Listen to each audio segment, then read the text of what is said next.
KBS 일라디오 세계 인구의 날 특집 우리 아이 우리 미래. 이번엔 의료 현장에서 저출생 문제를 피부로 체감하고 있는 두 분 모시고 이야기 나눠볼까 하는데요. 세상의 모든 정보 코너죠. 라디오 상담소 우리 아이는 왜 코너를 함께하고 계신 이재현 용인 세브란스 병원 소아청소년과 교수, 그리고 이재현 교수님의 형이자 산부인과 전문의인 이재일 선생님 모셨습니다. 어서 오세요. 안녕하세요. 안녕하세요. 네, 뭐 두 분이 함께 유튜브도 하고 계시다고 하더라고요. 네. 친숙한 분들도 계실 것 같긴 한데 일단 간단하게 두 분 자기소개 먼저 부탁드릴게요. 네. 안녕하세요. 저는 5세, 3세 두 아이의 아빠이자 산부인과 전문의 이재일입니다. 네. 잘 아시는 이재현 교수님의 제가 형 맞고요. 네. 그리고 이제 둘이서 같이 유튜브 산소형제 TV 운영하고 있습니다. 교수님은 뭐 네. 익숙하지만. 네, 안녕하세요. 저는 방송에서 2주에 한 번씩 인사드리고 있는 소아청소년과 전문의 이재현입니다. 저는 이제 곧 세돌 되는 아들 키우고 있는 하나의 네. 아버지고요. 네, 형하고 같이 유튜브도 하고 이것저것 열심히 활동을 하고 있습니다. 오늘은 세계 인구의 날 특집 우리 아이 우리 미래 방송으로 두 분을 모신 건데요.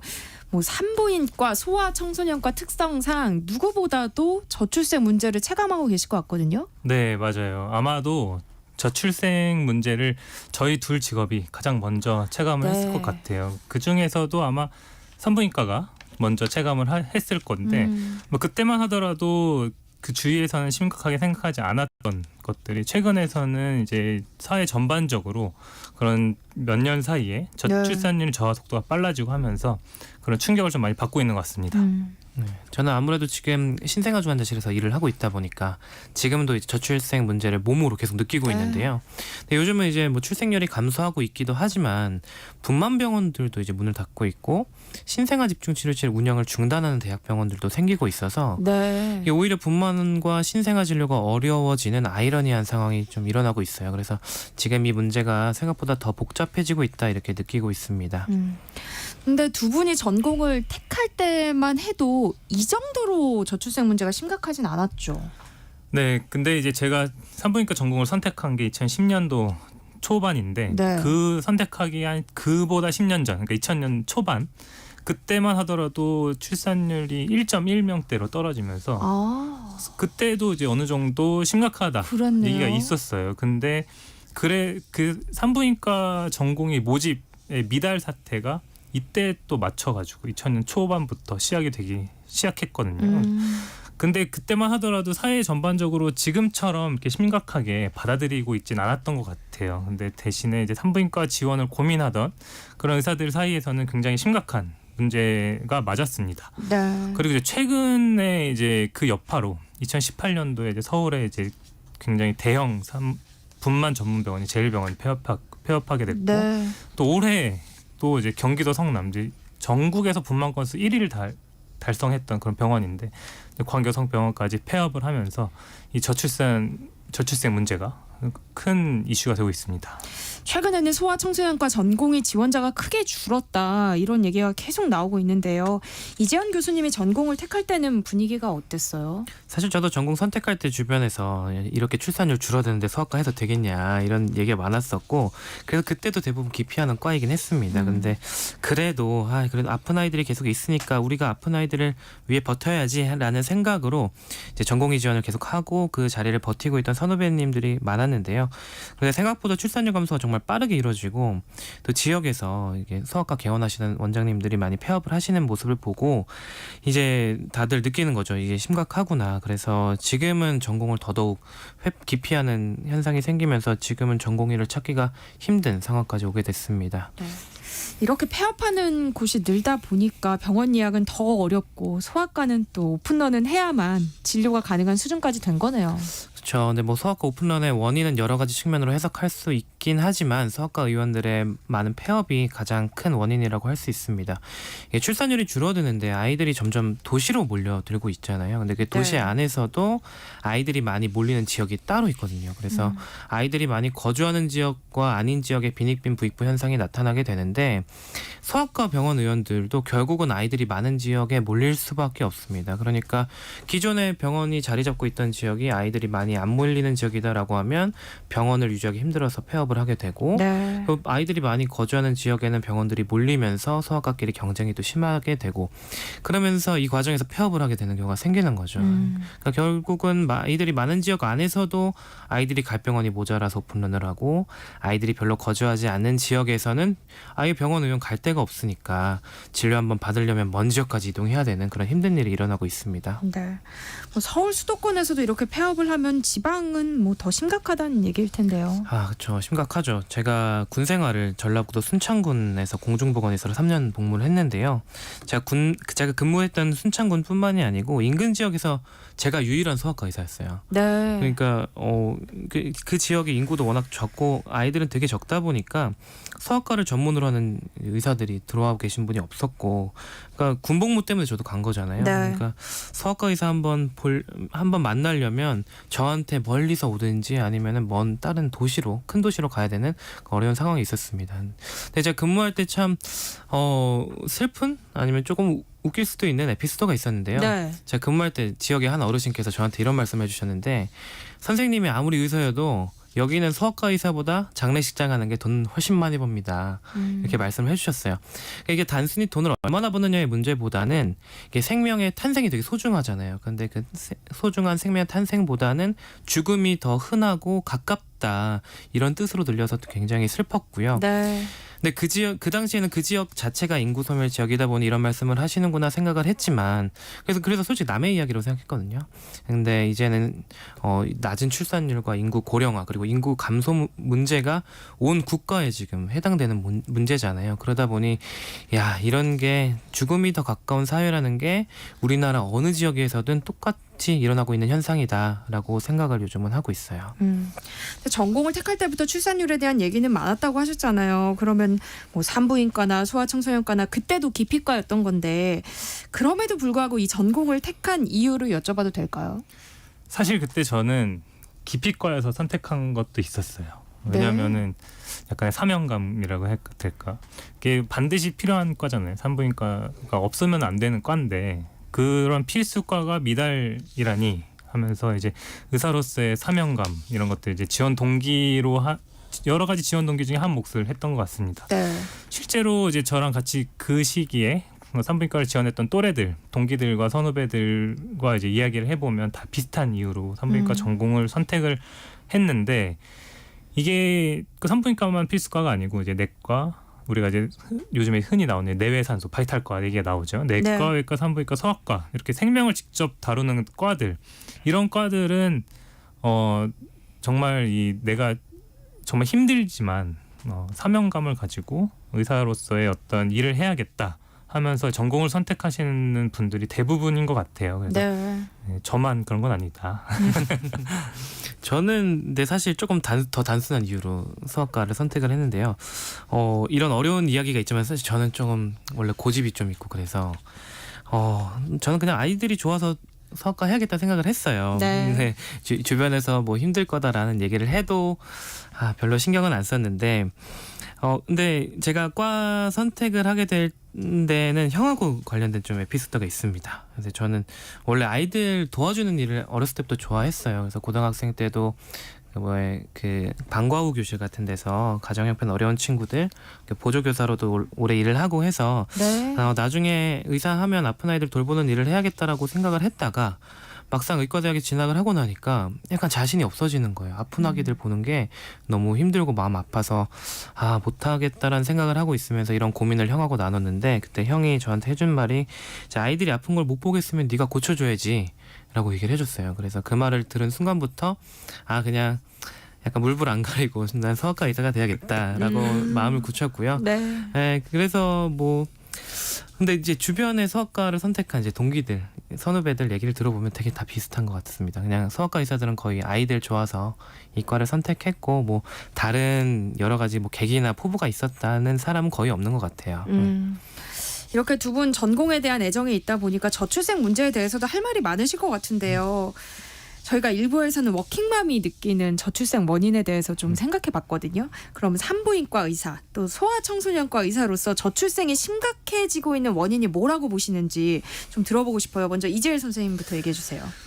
뭐 산부인과 의사라고 특히 뭐 더 특별한 이유는 있진 않겠지만 그래도 네. 이제 가까이서 직접 목격하고 있는 사람 입장에서 느끼기로는 아마도 아기를 낳고 키우는 과정이 인생의 너무 큰 손해로 느껴지기 때문에 네. 아예 결혼과 임신을 선택하지 않는 분들이 많이 늘어난 것 같아요.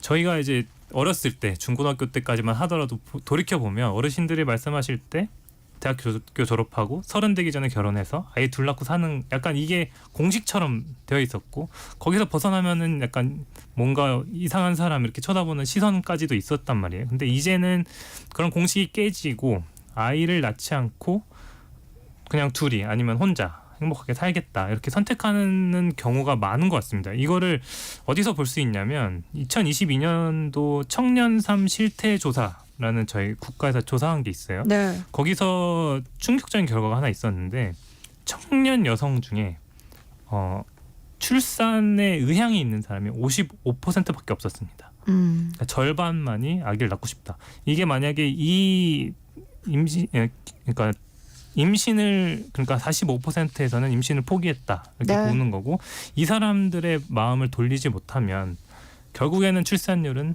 0.5명대로 가는 것 같아요. 그렇게 결국엔 이렇게 결혼과 임신 자체를 포기하는 사람이 많아졌다. 그리고 이제 예전에는 저희 부모님 세대만 하더라도 결혼하고 아기 낳으면 여자들은 직장 그만두고 가정주부로서 이런 많은 선택을 했었는데 그리고 또 이제 여러 가지 가족들 형제들이나 아니면 할아버지 할머니 대가족 이렇게 친척이 함께 사는 경우가 많아졌어요. 근데 요새는 이제 맞벌이를 유지하는 비율이 높아졌고 네. 맞벌이를 하지 못하면은 이제 생계 유지가 힘든 그렇죠. 그런 사회적인 분위기. 그다음에 이제 핵가족. 그래서 이제 아기를 낳더라도 하나만 낳는 둘까지는 돌보지 못하는 이런 여유가 없는 것까지 생긴 것도 큰 이유가 된 것 같습니다. 저도 이제 아이가 둘이지만 저희도 맞벌이 하고 있고 네. 저도 이제 가사랑 육아를 최대한 많이 도와주려고 노력을 하고 있지만 사실 부모님이나 주변 분들의 도움이 없으면 사실은 굉장히 힘들거든요. 현실적인 한계가 분명히 있기 때문에 네. 이거를 아이 낳는 것 자체도 결심하기가 힘들지만 아이 둘 이상 낳는 것도 참 너무 힘든 상황이다. 저는 이렇게 생각을 합니다. 옛날에는 정말 대가족이 함께 살았기 때문에 아이를 돌봐줄 눈과 손이 많았잖아요. 근데 이제는 그 모든 그 육아의 짐을 일을 하고 있는 워킹맘인 엄마가 또는 아빠가 오롯이 짊어져야 되기 때문에 그 힘듦에서 좀 아이를 낳기를 더 꺼려하는 게 아닌가 저도 그런 생각하거든요. 이재원 교수님은 어떠세요? 그런 사회적인 여건들, 사회적인 뭐 사회나 문화의 변화들도 있는데 그 기저에 깔리는 사회적인 분위기도 조금 저출생에 영향을 끼친다고 생각을 하거든요. 네. 이제 저는 부모님들하고 많이 이야기를 할 기회가 많으니까 이런 아이 낳고 키우는 거에 대해서 대화를 나눠보면 공통적으로 좀 가지고 계신 감정들이 있어요. 특히 부정적인 감정들. 이게 첫 번째는 아이와 더 오랜 시간을 함께하지 못해서 생기는 미안함, 그리고 불안감. 이 두 가지가 굉장히 큽니다. 네. 근데 이제 맞벌이 가정이 늘어나는 거는 이게 나쁜 일이라고 보지는 않아요. 이제 경제적인 이유 그리고 사회적인 다양한 배경이 있으니까 뭐 부정적인 건 아니지만 이것 때문에 생기는 과도한 미안한 마음이나 이런 걸 이용하는 좀 불안감은 좀 문제라고 생각을 네. 합니다. 아이를 키우다 보면 아이가 지금 건강한지 그리고 나중에 잘 자라줄지 어느 정도의 불안감은 부모라면 누구나 가지고 있는 당연한 자연스러운 마음이에요. 그런데 요즘 인터넷과 SNS 그리고 일부 방송 프로그램들을 보면 조금만 뭐 하면 아이가 나중에 잘못된다. 뭐 이런 식으로 불안감을 과도하게 증폭시키는 경우가 많습니다. 대부분 이제 상업적인 이유로 이런 컨텐츠들을 만들어내고 있다고 생각을 하고 있는데요. 네. 이런 게 자연스럽게 노출이 많이 되다 보니까 부모님들 마음속에는 어떤 불안감들 아니면은 아이를 키우는 일이 너무 힘들고 어렵다라는 인식이 아이를 낳고 싶지 않게 만드는 이유 중에 하나가 되지 않을까 생각을 하고 있습니다. 근데 거기다가 요즘 SNS가 일상화되면서 의식적으로 그리고 또 무의식적으로 서로 비교를 많이 하게 되잖아요. 네. 네, 이런 게 또 많이 사회적으로 문제가 되고 있는데 이게 부모가 다른 집 부모들과 비교하기도 하고 우리 아이와 다른 집 아이를 비교하기도 하고 이런 것들도 있고요. 근데 뭐 비교라는 게 무조건 나쁜 건 아니지만 상대방을 비난하는 모습을 보이거나 아니면 스스로를 깎아내리는 모습이 많이 보여서 이런 건 좀 바람직하지 않다라고 생각을 합니다. 혹시 뭐 개근충 이런 얘기 들어보신 적 있으시죠? 네.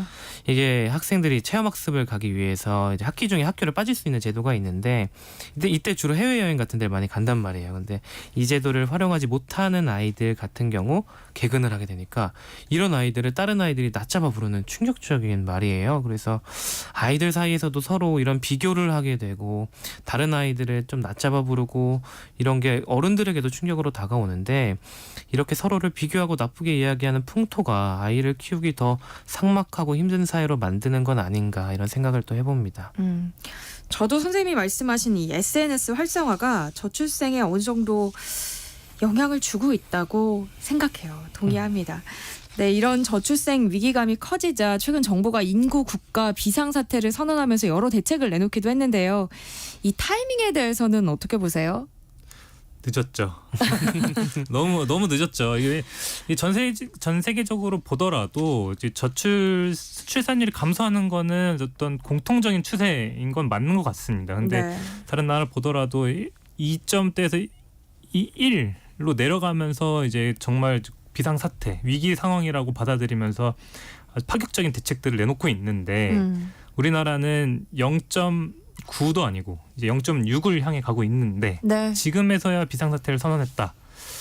근데 이거는 이제 너무 늦었다. 골든타임을 놓친 것 같다. 이런 어떤 객관적인 평가들도 많이 있고 저도 그렇게 생각을 하고요. 그런데 그렇게 해서 내놓은 대책들이 근본적인 문제 해결에 좀 접근했냐라는 걸 보더라도 좀 현실을 쫓아가지 못하고 있다. 그런 걸 평가를 좀 하게 됩니다. 대책 얘기를 하셨으니까요. 최근 저출산위에서 내놓은 대책 얘기를 좀 해봤으면 하는데요. 두 분이 봤을 때 이번 정부 대책들 가운데서 이건 괜찮은데 뭐 싶었던 내용 있다면 하나씩 좀 뽑아주세요. 네, 저부터 네. 하나 말씀드리겠습니다. 이게 정말 길어요. 보고서가 길고 내용도 많은데 그 중에서 저는 이거는 괜찮다 싶었던 거는 이제 배우자의 육아 참여를 높이는 정책. 이게 이제 조금씩 나오기 시작했다. 네. 현실적으로 좀 도움이 될 것 같다는 정책이 나오기 시작했다는 거를 이제 환영합니다. 그 중에서 이제 특히 남편의 출산 휴가가 10일에서 20일로 대폭 늘어났고, 네. 요거를 이제 좀 나눠서 사용할 수 있게 이렇게 나눠 쓸 수 있는 횟수를 늘려준 것도 좀 좋은 생각입니다. 이거는 이제 굉장히 필요한 제도였는데 이제 드디어 좀 눈치를 채셨다. 필요한 거를. 근데 이제 또 여기서 한계가 있죠. 이게 대기업이나 공무원분들은 뭐 할 수 있겠지만 이제 현실적인 적용이 얼마나 될까? 이게 또 중요한 문제인 것 같습니다. 네.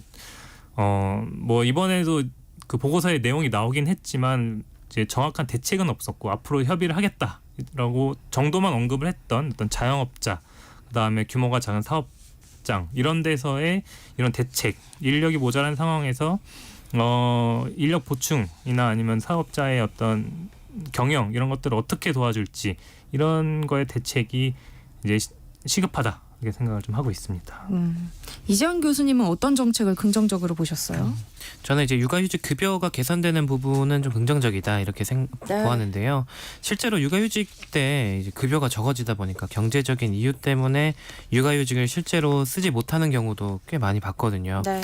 그래서 이제 이번에 월 상한액이 150만 원에서 250만 원으로 급여를 올린다라고 해서 이거 되게 긍정적이다라고 생각을 했는데 약간 함정이 있더라고요. 그래서 제가 보고서를 자세히 보니까 좀 실망적이었던 게 원래는 이제 육아휴직 급여를 1년간 월 150만 원을 상한선으로 쭉 주던 거를 네. 250만 원으로 올려주는데 첫 3달만 250만 원 주고 그 다음 3개월은 또 200만 원 주고 그 이후 6개월 동안은 160만 원을 주더라고요. 그래서 급여가 올라간 거는 맞긴 맞는데 이게 되게 좋은 부분만 너무 딱 발표를 해주시고 자세히 이러면 문제가 이게 이런 보고서들을 다 잘 꼼꼼히 보시는 분들이 많지 않단 네. 말이에요. 그러면은 내가 아기를 육아휴직을 쓰면서 250만 원을 가지고 1년을 꾸릴 계획을 세우고 아기를 키우시는 분들이 계실 텐데 분명히 이게 나중에 갑자기 들어오는 돈이 적어버리면 이게 사람들이 뒤통수 맞았다라는 느낌을 들을 수도 있을 것 같더라고요. 네. 그래서 이런 거 발표하실 때 좀 자세하게 잘 얘기해 주셨으면 좀 어떨까 하는 아쉬움이 있었습니다.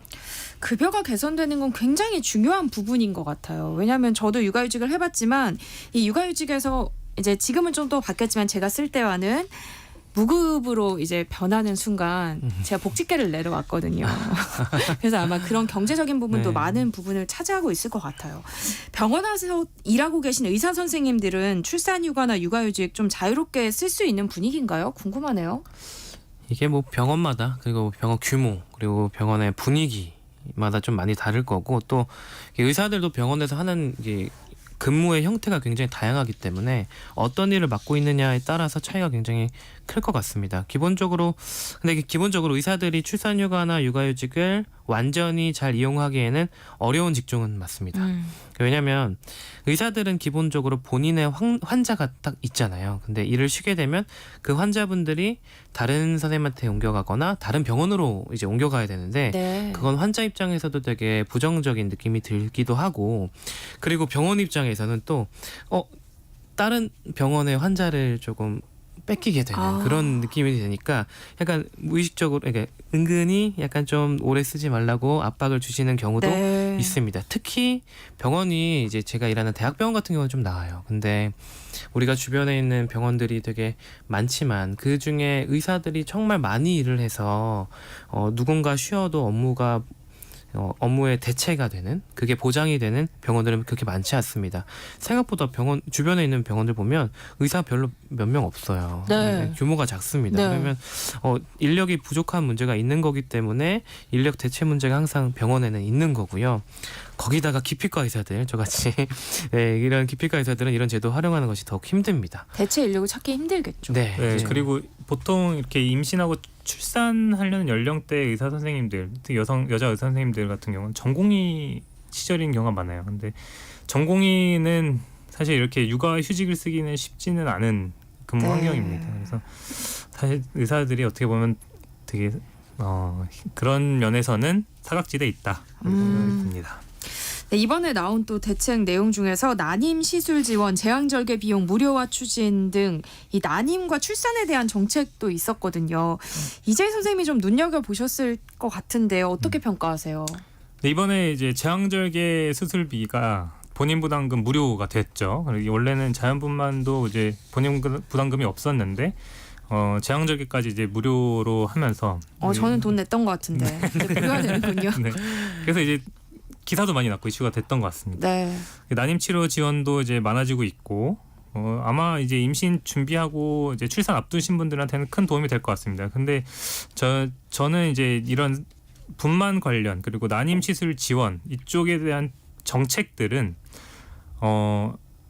사실 저출산 문제를 해결하는 정책이라고 보기 좀 어렵다라고 생각을 하는데 네. 가장 큰 이유가 뭐냐면 이미 이 분들은 임신과 출산을 하려고 마음을 먹으신 분들입니다. 그래서 제가 앞에서도 말씀드렸지만 임신을 포기하신 분들이 절반이에요. 이분들의 마음을 돌려야 되는 건데 그런 정책이라고 보기 좀 어렵다. 물론 이런 임신과 난임 시술 지원하면은 큰 도움이 될 거는 맞습니다. 근데 네. 누가 제왕절개 비용 때문에 임신을 안 할까요? 그렇진 않죠. 우리가 이제 그 비용 때문에 임신을 포기하는 것이 아니고 그냥 임신과 출산과 난임 이때 드는 비용에 대한 그냥 지원이기 때문에 제가 볼 때는 이런 정책은 좋은 정책인데 저출산 정책은 아니다. 이건 네. 그냥 복지 관련 정책이다. 여기에 들어오면 안 되고 그냥 복지 쪽으로 넘어가는 게 맞는 것 같다. 괜히 이쪽으로 들어와서 사람들이 이제 좀 오히려 약간 기분 나쁘게 느끼시는 분들도 있어요. 내가 그러면 뭐 출산 비용 없어서 얘기 안 났냐, 막 이렇게 생각하시는 분들도 있습니다. 그래서 이런 재원이 여기에 쓰임으로써 출산율을 높일 것이냐를 냉정하게 평가해 보자면 그렇지는 못할 것이다라고 생각을 하고 있습니다. 네. 그래서 이제 이미 이제 임신과 결혼을 다짐한 분들에게만 도움이 되는 정책 말고 정말 이제 지금 마음이 돌아서신 분들, 결혼과 임신을 포기하신 분들, 이런 분들의 마음을 돌리는 쪽으로 좀 정책이 되었으면 좋겠다는 생각을 합니다. 네. 뭐 두 분이 산부인과 소아청소년과 전문이지만 동시에 또 아이를 키우고 있는 아빠이기도 하잖아요. 뭐 저도 그렇고. 그렇다 보니까 돌봄 정책이 제일 먼저 눈에 들어오던데요. 두 분은 돌봄 정책 어떻게 보셨어요? 이게 사실 아이 돌볼 시간이 모자라서 아이 키우기 힘들다고 느끼시는 분들도 많고 실제로 그렇게 힘든 분들이 많아서 네. 돌봄 정책이 필요하긴 해요. 근데 이게 너무 강화되는 게 저는 사실 언발의 오줌 누기다라는 생각을 합니다. 네. 그러니까 일단은 아이 돌볼 시간이 모자란다라는 현실 파악은 조금 잘 된 것 같아요. 이런 사람들의 그 국민들이 가지고 있는 불만에 대해서는 많이 파악을 하신 것 같은데 네. 근데 문제는 대다수의 부모님들이 공통적으로 이야기하는 것이 내가 내 아이를 돌볼 시간이 많았으면 좋겠다는 거지 네. 누가 내 아이 돌봐줬으면 좋겠다가 아니거든요. 궁극적으로는. 근데 사회에서 아이를 더 잘 많이 봐주겠다라고 하는 거는 부모님들이 정말 원하는 대책이 아닐 뿐더러 사실 어떻게 잘못하면 부작용까지 불러올 수 있는 우려가 있다고 생각을 합니다. 그러니까 일단은 뭐 여러 가지를 생각해 볼 수 있지만 가장 큰 문제는 돌봄 정책이 강화되면서 기업이 근로자의 노동 시간을 늘리는 변명거리가 될 수 있다라는 생각을 할 수 있어요. 그러니까 이제 너네 아이 돌봐줄 사람 다 봐주잖아. 야근에. 국가에서 뭐 주말에도 봐주고 뭐 야간에도 봐주고 다 봐주기로 했잖아. 뭐 이럴 수 있다는 거죠. 그럴 수 있어요. 방학 때도 학교 가잖아. 그래서 이게 과연 그거를 부모님들이 원하시는 건가? 네.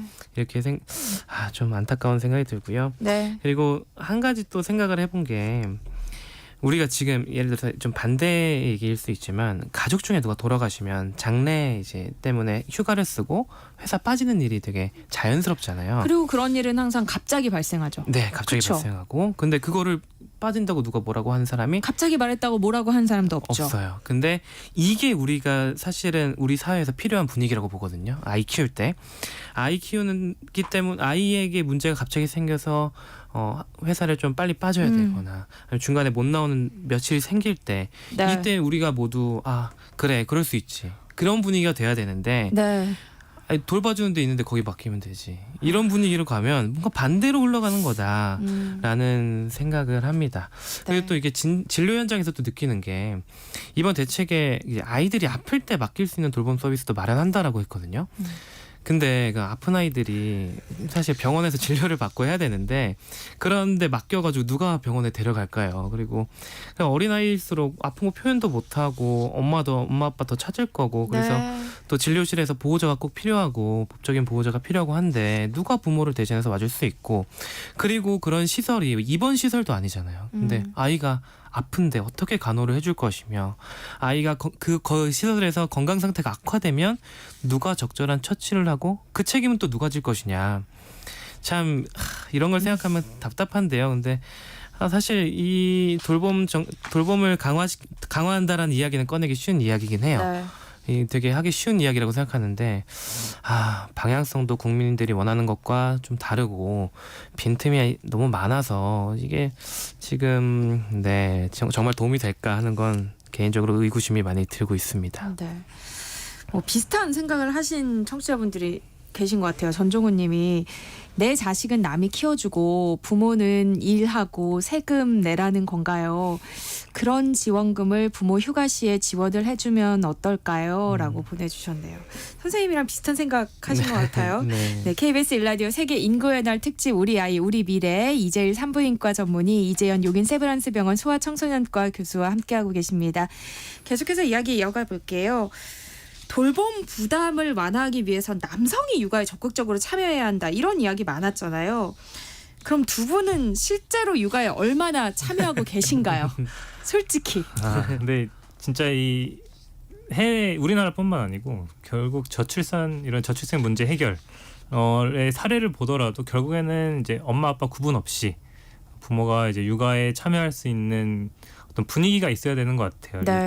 제도적으로뿐만 아니고 분위기가 돼야 되는데 저 같은 경우는 뭐 제가 육아를 뭐 전담하고 있진 않지만 이제 맞벌이 부부고 그래서 저는 약간의 분업화가 되어 있습니다. 제가 이제 주방을 담당을 하고 있고요. 네. 제가 이제 아이들 하원하고 나서 저녁 식단 짜고 거기에 맞춰서 장 보고 그리고 주말 같은 경우에는 제가 이제 밥하고 이런 것들을 제가 이제 담당을 하고 있습니다. 네. 그리고 이제 아빠만이 할 수 있는 육아의 부분도 있다고 생각을 해요. 그래서 그쪽을 제가 이제 전담하려고 노력을 하는데 이제 특히 이제 몸 쓰는 거 이제 애들과 이제 열심히 놀아주고 밖에 나가서 뛰어놀고 그리고 이제 이렇게 아빠 이렇게 엄마보다는 힘이 좀 더 센 아빠들이 할 수 있는 그런 육아법이 충분히 있다고 생각을 합니다. 네, 그래서 그럼요. 이런 것들을 열심히 하려고 노력하고 있습니다.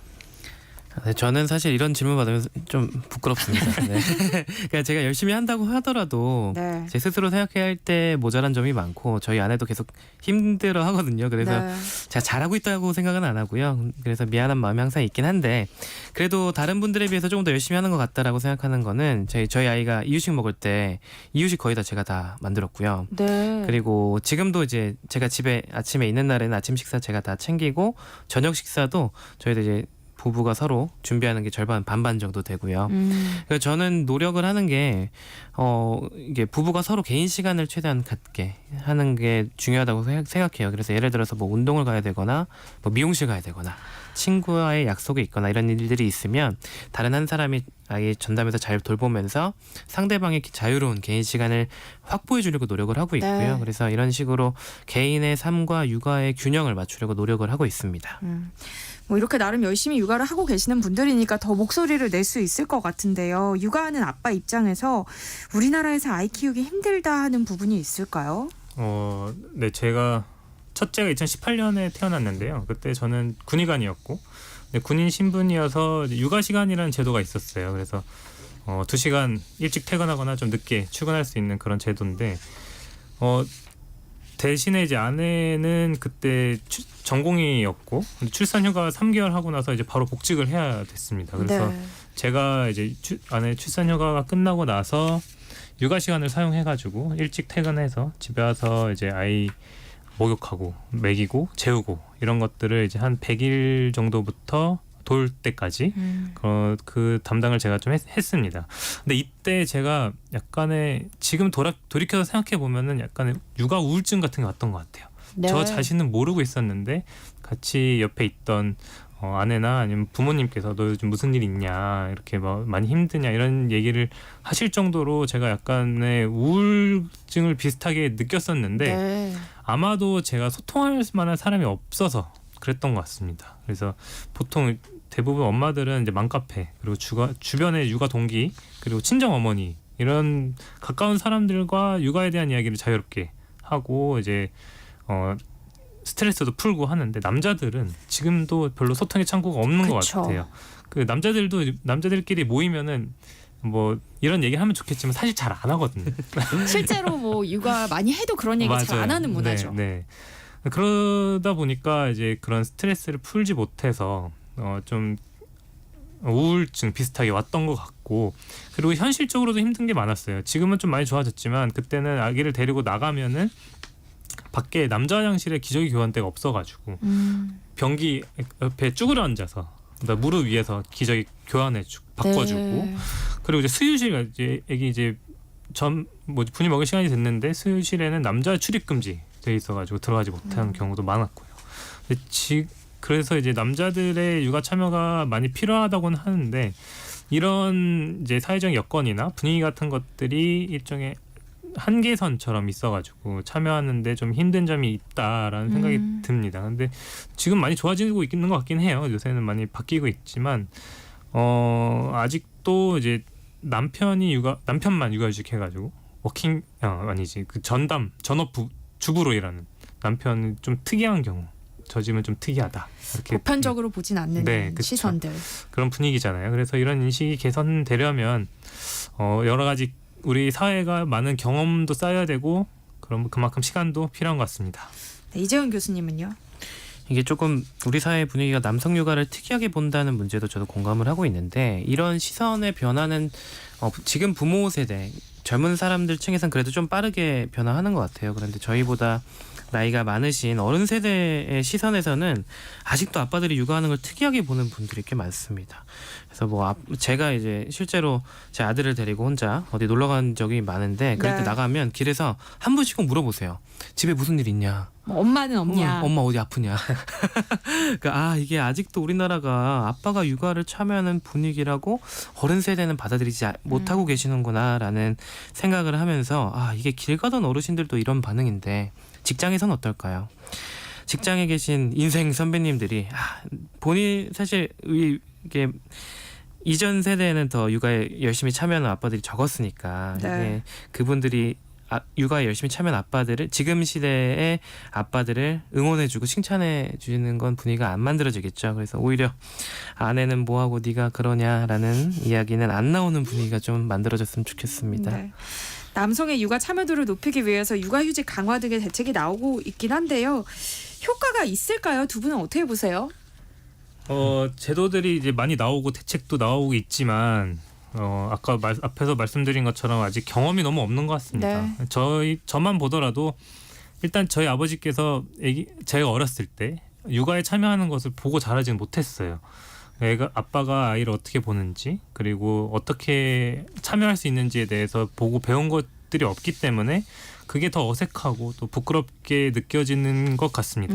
그러다 보니까 아무리 이제 좋은 대책이 나오고 출산휴가, 육아휴직 제도가 나오더라도 사회에서 그걸 받아들이기가 좀 힘들고 현실에 적용하는 게 좀 어렵다 생각을 해줍니다. 왜냐하면 상사분들이 이해를 못하니까요. 네.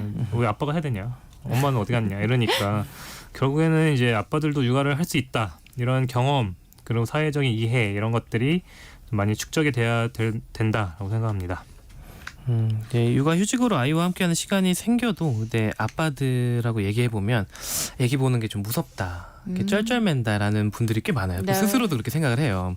그래서 직장에서 아빠들의 육아를 지지하고 도와주는 프로그램이 많아지면 좋겠다는 생각을 합니다. 이게 제가 어떻게 하다 이런 생각을 하게 됐냐면 제가 한 기업에 육아 관련된 강의를 한 적이 있어요. 강의를 하러 갔는데 그 회사에는 하나의 그 부모님들의 연합이 있더라고요. 동아리처럼. 그래서 그 아이 키우는 분들끼리 이게 뭐 임신을 준비하거나 임신 중인 분들이 모여서 서로 정보를 교류하고 아니면 저 같은 전문가를 초빙해서 강의를 하면서 또 배우고 이런 모임이 있었는데 거기에 이제 엄마들만 모이는 게 아니라 아빠들하고 같이 섞여서 그런 네. 모임을 가지더라고요. 그래서 이런 모임이 있으면 아빠들도 조금 더 미리 육아에 대해서 공부하고 육아휴직에 막상 딱 들어가도 더 잘 하겠구나라는 생각이 들었고요.